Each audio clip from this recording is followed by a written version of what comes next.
it's obviously very humid and hot up here. I guess how do you sort of make sure the boys can handle the heat? Oh, we've got training in an hour or so they'll get used to a bit of the humidity. But we've played here, this is our seventh year. So while we haven't probably played this early in the season, we've got a good support up here, good following, and the boys are looking forward to it. I guess the big boys, and I guess with the new rules, it makes it even harder. Yeah, it might do, but Broncos are pretty big as well, and I think so. The conditions for both teams. I feel like our forwards are reasonably fit, so I don't think it's going to be a problem for us. Is there anything you guys sort of do tactically or anything like that to make sure that you guys just get a few extra little breaks in such a week? No, not really. We like to keep the ball in play, so we'll be looking to play our normal game, fast, up-tempo game of footy. Yeah, no, nothing will really change for us. We like to keep the ball in play, play fast, up-tempo, so yeah, we'll be trying to play the same way. But I mean, you spend a lot of the pre-season in a pressure heat out west, right? Yeah. So Yeah, the boys often think I deliberately train in the middle of the day to try and get the heat, but we had a 2 o'clock session this week, so look, both teams have got to play in the conditions. There's no excuse for anyone. How's the team shaping up, mate? Are you looking 1 to 17? Yeah, we're reasonably fit and healthy. I think we only got a couple of injuries in the squad, so all things are going all right. And can you give us an update on Matter? Because Yep. he's in the squad, he's getting game time one way or another, isn't he, this week? Yeah, look, it's unfortunate for Matto. He's definitely playing this week, but he'll be playing Cup. Yep. We just felt that's the best way for him to come back in. He's been out for, this will be his 5th week out, so while he's, health and safety is a priority, we still think that this is the best way for him to progress back into the team next week, and he'll get probably 60 minutes tomorrow. Avoided the travel, so this is the best way for him back.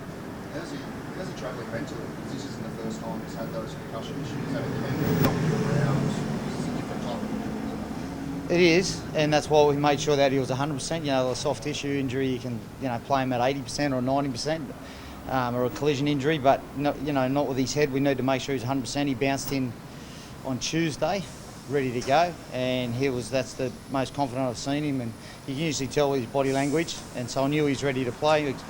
Told him of what our plans were around playing reserve grade, and put his ego away, and he trained unreal, and he's been really good for the team, for the Reggie boys this week, and I checked in on him yesterday, and all reports were they trained really well.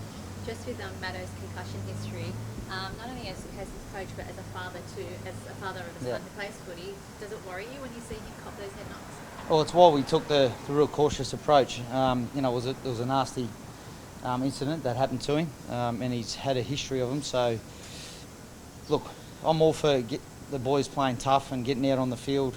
Not at 100%, but that's one area that we won't run the gauntlet with. And the club was right on board with it. Our doctors are right on board with it. So he's really confident that he's right now. And like you said, as a dad, but I feel like I'm a dad to all of them as well. So it's part of my job. This obviously happened during when Jake Friend obviously had to retire immediately because of concussion. Was that a bit of a wake-up call for everyone to go, oh, this is really scary and can be, potentially ending the career?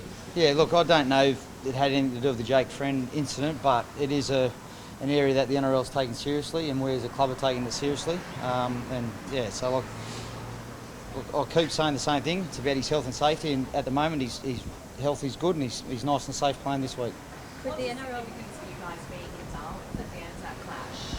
Yeah, look, it's a big weekend. We're privileged that we get to play a sport that we love. We're hoping to put on a good show for the people of Darwin. Our support is always great, and I think the Broncos are going to have really good support this weekend as well. And I've been told it's a sellout, which is great, and we haven't had many crowds where, especially in the current climate, where we're allowed to have a full house.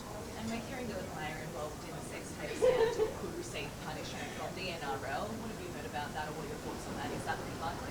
Look, the club's handled it. We've put out a statement, and that's all we need to worry about. Brad, how do you sort of describe the person that's taken this? Obviously, player in question is a victim of this as well.